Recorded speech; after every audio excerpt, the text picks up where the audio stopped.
जय हिंद दोस्तों, SRIS academy के यूट्यूब चैनल में मैं हरि ठाकुर आपके सफल होने की कामना करता हूँ। आज से मैं आर्मी का सिलेबस लेके आ रहा हूँ। आज मैं पहला क्वेश्चन पेपर डाला हूँ आर्मी का, और अब रेगुलर आर्मी के लिए भी मैं क्वेश्चन पेपर और दूसरे जो कंटेंट हैं वो डालूंगा। जो भी आर्मी की तैयारी कर रहे हैं स्टूडेंट, वो सभी सब्सक्राइब कर लें, जिससे टाइम टू टाइम सूचना मिलती रहे और मैं लगातार तुम्हें अब तुम्हारे लिए कंटेंट डालता रहूँगा। चलिए स्टार्ट करते हैं। पहला question, capital of India was shifted from Calcutta to Delhi in the year dash. वर्ष डैश में भारत की राजधानी कलकत्ता से बदलकर दिल्ली कर दी गई। तो वो वर्ष था भाई 1911। 1911 में कलकत्ता से उठाकर दिल्ली ले आए अंग्रेज अपनी राजधानी को। कारण था कि धीरे धीरे कलकत्ता में क्रांतिकारी भड़क रहे थे और वहाँ से डर कर अपनी राजधानी दिल्ली ले आए। 1905 में लॉर्ड कर्जन ने बंगाल का विभाजन किया।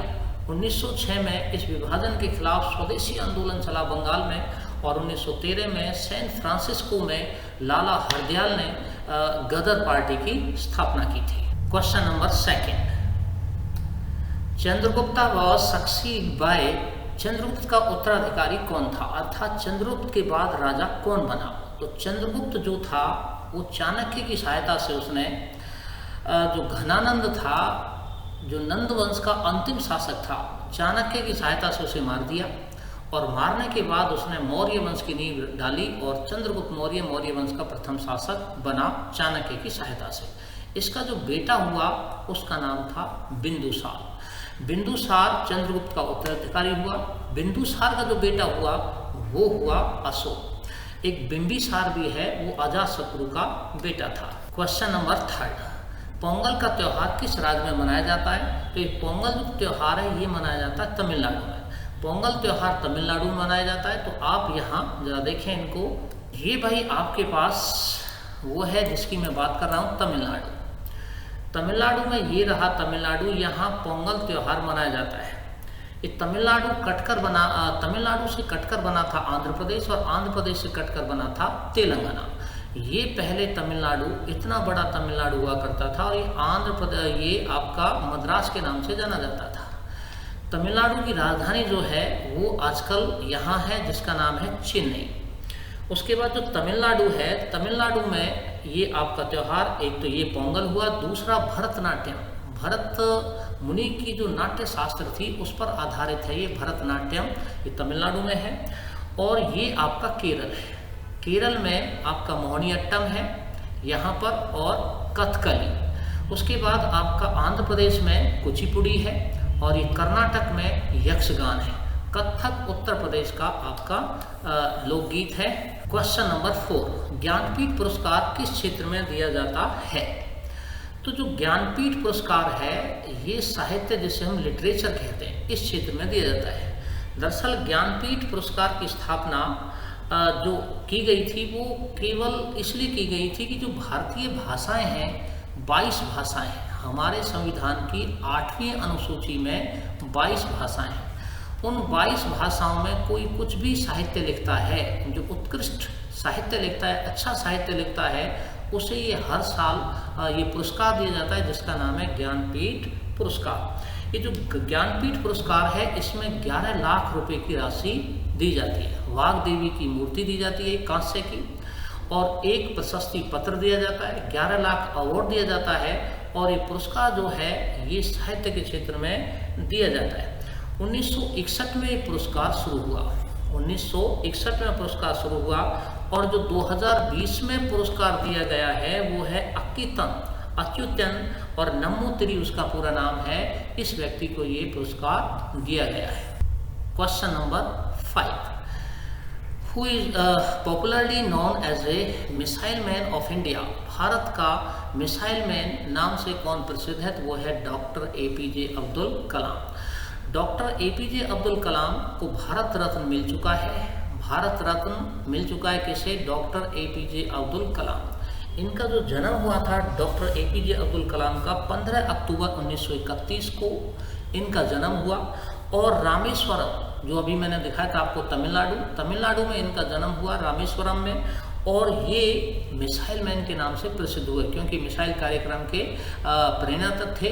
ये 2002 से लेकर और 2007 तक भारत के राष्ट्रपति भी रहे। दो प्रधानमंत्री का कार्यकाल उस वक्त रहा।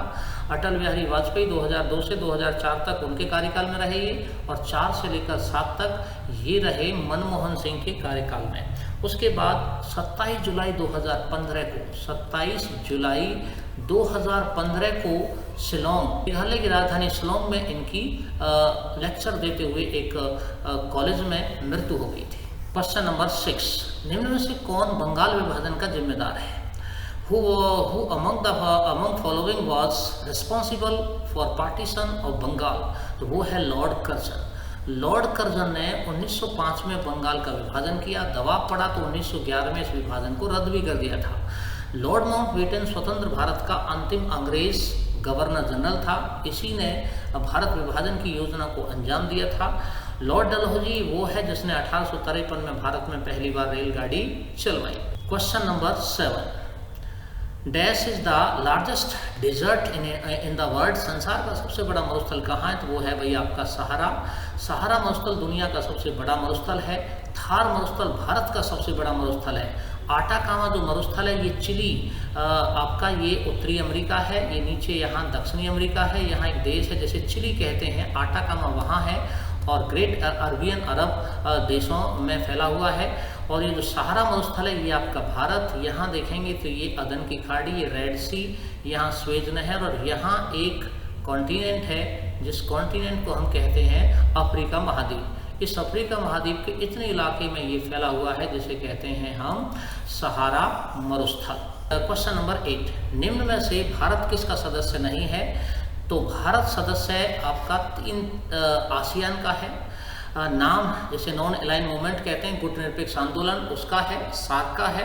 सार्क का मुख्यालय आपको पता है ये काठमांडू नेपाल में है। G8 जो आजकल G7 के नाम से हो गया है, इसका सदस्य नहीं है। अभी हाल में आवाज़ उठी है कि भाई भारत को इसमें शामिल किया जाए। अमेरिका के रिप्रेजेंट जो हैं ट्रंप, उन्होंने ये कहा कि भाई भारत को भी इसमें शामिल किया जाए। वैसे अभी इसे G7 के नाम से जानते हैं। क्वेश्चन नंबर 9, भारतीय सेना का प्रथम कमांडर इन चीफ कौन था? Who was the first commander in chief of Indian army? तो उसका नाम था भाई KM करियप्पा। KM करियप्पा ये पहले चीफ थे। Question number 10, colonel Jaivardhan Singh Rathore is associated with? तो कर्नल जो राज्यवर्धन सिंह राठौर है वो भाई जुड़ा हुआ है निशानेबाजी से, जैसे शूटिंग कहते हैं।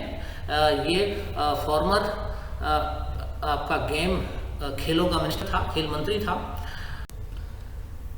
तो question number 11, January 15 is celebrated is as the dash? 15 जनवरी किस लिए मनाया जाता है? तो वो है भाई आपका आर्मी डे, थल सेना दिवस। 5 सितंबर को आपका मनाया जाता है अध्यापक दिवस, और एयरफोर्स डे आपका 8 अक्टूबर को मनाया जाता है, और गणतंत्र दिवस आपका 15 अगस्त को मनाया जाता है। Question number 12, who built the red fort in Delhi? Delhi में लाल किला किसने बनवाया? तो दिल्ली में लाल किला बनवाया तो ये आपका लाल किला, 2 लाल किले में भारत में, एक आपका आगरे में और एक दिल्ली में। जो दिल्ली में लाल किला है वो तो बनवाया था शाहजहां ने, और जो आगरे में लाल किला वो बनवाया था अकबर ने। बाबर का बेटा था हुमायूं, हुमायूं का बेटा था अकबर, और अकबर का बेटा था जहांगीर, और जहांगीर का बेटा था शाहजहां, शाहजहां का था Aurangzeb. Question number 13, where is the gateway of India situated? Gateway of India कहाँ स्थित है? तो वो है आपका भाई, एक तो इंडिया गेट है वो तो दिल्ली में स्थित है, और ये कहता है गेटवे ऑफ इंडिया ये कहाँ है आपका? मुंबई में। तो गेटवे ऑफ इंडिया मुंबई में है और इंडिया गेट आपका दिल्ली में है। क्वेश्चन नंबर 14, बौद्ध धर्म के संस्थापक कौन थे? तो उनका नाम था महात्मा बुद्ध। महात्मा बुद्ध का जन्म 563 BC में हुआ था लुम्बिनी, और लुम्बिनी आपका नेपाल में। तो नेपाल के जंगलों में महात्मा बुद्ध का 563 BC में जन्म हुआ था, और 80 साल ये जिए थे। 483 BC में इनकी मृत्यु हो गई थी। माँ का नाम था जो महामाया, और पत्नी का नाम था यशोदा, और बेटे का नाम था राहुल, और पिता का नाम था Shuddhodana. Question number 15, the book discovery of India is dash? Bharat की खोज पुस्तक है। ये जवाहरलाल नेहरू के द्वारा लिखी गई एक ऐतिहासिक किताब है जो उसने जेल में लिखी थी। यहाँ से भाई दोस्तों आपका सेक्शन बी शुरू होता है, साइंस का पोर्शन है। In our body ligaments connect, हमारे शरीर में स्नायु जो जोड़ते हैं तो हड्डी से हड्डी को जोड़ते हैं, हड्डी से हड्डी को जोड़ने वाले का कहलाते हैं स्नायु, या उन्हें कहते हैं हम ligament. Question number 17, which gas is used in soft drink, हमारी तो सॉफ्ट ड्रिंक जिन्हें हम पीते हैं, क्या पेप्सी है, कोको कोला है, वगैरह वगैरह है, उसमें कौन सी गैस यूज की जाती है? तो उस गैस का नाम है भाई आपका ये, जिसे कहते हैं हम CO2, कार्बन डाइऑक्साइड, ये उसमें यूज की जाती है। क्वेश्चन नंबर 18 कहता है which blood group is called universal donor, कौन सा रक्त समूह सर्वदाता है? तो वो है O, जिसे यूनिवर्सल डोनर कहते हैं, सर्वदाता कहते हैं। इसमें एंटीबॉडी पाया जाता है और ये सर्वप्रापक है, जिसे यूनिवर्सल एक्सेप्टर कहते हैं। तो ये AB में एंटीबॉडी नहीं पाया जाता, इसमें एंटीजन पाया जाता है। Question number 19, speed of ship is measured in, तो कहता है जो जहाज की गति है उसे किस में मापते हैं? तो वो आपकी मापी जाती है भाई जहाज की गति, यहाँ आपका ये ऑप्शन है नॉटिकल माइल पर आवर, अर्थात नॉटिकल मील प्रति घंटा के में उसकी मापी जाती है, जिसे कहते हैं हम जहाज की गति। क्वेश्चन नंबर नेक्स्ट, बिजली के बल्ब के फिलामेंट बनाने में खालिस्तान का प्रयोग होता है, dash used to make filament of electric bulb, तो वो है भाई आपका टंगस्टन। टंगस्टन जो धातु है, मेटल है ये, और इससे हम बिजली के बल्ब का फिलामेंट बनाते हैं। इसमें हम एक ऑर्गन गैस भरते हैं जिससे फिलामेंट को जंग ना लगे। क्वेश्चन नंबर 21, पौधे सांस लेते समय CO2 अंदर लेते हैं और खालिस्तान बाहर छोड़ते हैं, तो वो है भाई आपकी ऑक्सीजन। ऑक्सीजन पौधे बाहर छोड़ते हैं और CO2 से अपना भोजन बनाते हैं, इसलिए कहते हैं कि रात के समय पौधों के नीचे नहीं सोना चाहिए, क्योंकि रात के समय प्रकाश संश्लेषण फोटोसिंथेसिस की क्रिया बंद हो जाती है और उस वक्त वो ऑक्सीजन ना छोड़कर कार्बन डाइऑक्साइड छोड़ते हैं, जो हमारे लिए हानिकारक होती है। क्वेश्चन नंबर 22, खाद्य सामग्री की पैकिंग के लिए कौन सी गैस का प्रयोग किया जाता है? तो वो है भाई दोस्तों आपकी नाइट्रोजन। जब आप चिप्स या कोई भी पैकेट खोलते हैं तो वो बड़ा फूला फूला सा रहता है, तो उस फूले फूले से में वो गैस भरी होती है, उसका नाम है भाई आपका, जिसे मैं कह रहा हूँ नाइट्रोजन। क्वेश्चन नंबर 23, निम्न में से सबसे क्रियाशील धातु कौन सी है? तो भाई आपके पास इन 4 ऑप्शन में से सबसे क्रियाशील धातु जो है आपकी वो है पोटेशियम। पोटेशियम है आपकी सबसे क्रियाशील धातु। वैसे और भी धातु हैं, जैसे सोडियम है, सबसे क्रियाशील धातु है सोडियम भी, लेकिन सोडियम इस ऑप्शन में है नहीं, तो सोडियम भी क्रियाशील धातु है, पोटेशियम भी क्रियाशील धातु है। Question number 24, earthquake earth takes dash days to rotate around its own axis, पृथ्वी को अपने अक्ष पर एक पूर्ण चक्कर लगाने में 24 घंटे लगते हैं। तो 24 घंटे इसमें है नहीं, यहाँ दिन है, तो इसका सही आंसर क्या होगा? एक दिन। एक दिन का है या 24 घंटे का है? कहता है light year is measuring unit of dash, प्रकाश वर्ष मापने की इकाई है, तो वो है आपका दूरी को, डिस्टेंस को मापने की इकाई है। ध्वनि को हम मापते हैं वही डेसिबल में, ऊष्मा को हम जूल में मापते हैं, प्रकाश की तीव्रता हम कैंडला में मापते हैं। दरअसल एक साल में प्रकाश, मान लीजिए प्रकाश की किरण यहाँ से चली तो 1 साल तक निरंतर यात्रा करती रहती, तो उसे कहते हैं हम प्रकाश वर्ष, लाइट ईयर। क्वेश्चन नंबर 26, ओम लॉ स्टेट, ओम का नियम क्या है? तो वो है आपका भाई V = IR। क्वेश्चन नंबर 27, दक्षिणी ध्रुव south pole of earth magnet is located at, पृथ्वी का दक्षिणी ध्रुव, दक्षिणी चुंबकीय ध्रुव कहाँ स्थित है? तो वो है एंटार्क्टिका में। ये भाई आपकी पृथ्वी है और इस पृथ्वी पर ये उत्तरी ध्रुव है और ये आपका दक्षिणी ध्रुव है।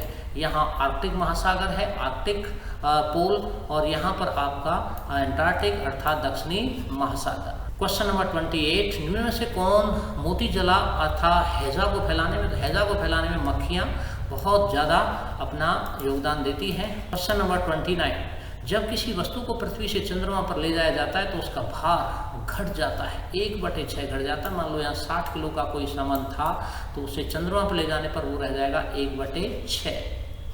क्वेश्चन नंबर 30, निम्न में से कौन सी गैस नोबल है? तो ऑर्गन गैस नोबल है, नियोन गैस नोबल नहीं है, ये पूछ रहा है। नियोन भी नोबल गैस है, और उसके बाद आपके पास हीलियम भी है, लेकिन नाइट्रोजन गैस नोबल गैस नहीं है। यहाँ से इसका भाई मैथ का पोर्शन शुरू होता है, और मैथ के पोर्शन में मेरे पास पूरे क्वेश्चन नहीं थे आज, तो 2 ही क्वेश्चन है। अगले वीडियो में मैं आपको बाकी सारे के सारे करवाऊंगा। कोई तो संख्याएं हैं, योग इतना है, अंतर इतना है, दोनों संख्याएं निकालें। तो जब भी योग और अंतर दे रखा है तो पहले इनका दोनों का ऐड करो। 25 और 3 28 और 10 38, 38 का आधा होता है 19, तो बड़ी संख्या 19 है। एक बार इनका अंतर कर दो तो 25 में से 13 गए 12, 12 का आधा होता है 6, तो आपका आंसर आया ये। सीधा सीधा बिना पेन के कर सकते हैं, कोई ज़्यादा इसमें दिक्कत नहीं है। अगला क्वेश्चन आपका है 32, find the average of the first 97 natural number. इनमें पेन में नहीं चलाने की जरूरत होती है। 97 की बात कर रहा है तो इसमें एक बढ़ा दो, ये 98 हो जाएगा, और 98 का सीधा सीधा आधा कर दो तो वो आपका हो जाएगा 49। तो दोस्तों यहाँ ये पेपर समाप्त होता है। मैं अब आपके लिए रेगुलर ये लाता रहूँगा, तो आप इन्हें लर्न करिए और चैनल को सब्सक्राइब कर लो, क्योंकि अब मैं रेगुलर आपके लिए जनरल स्टडी और दूसरी चीज़ें लाता रहूँगा। जय हिंद दोस्तों।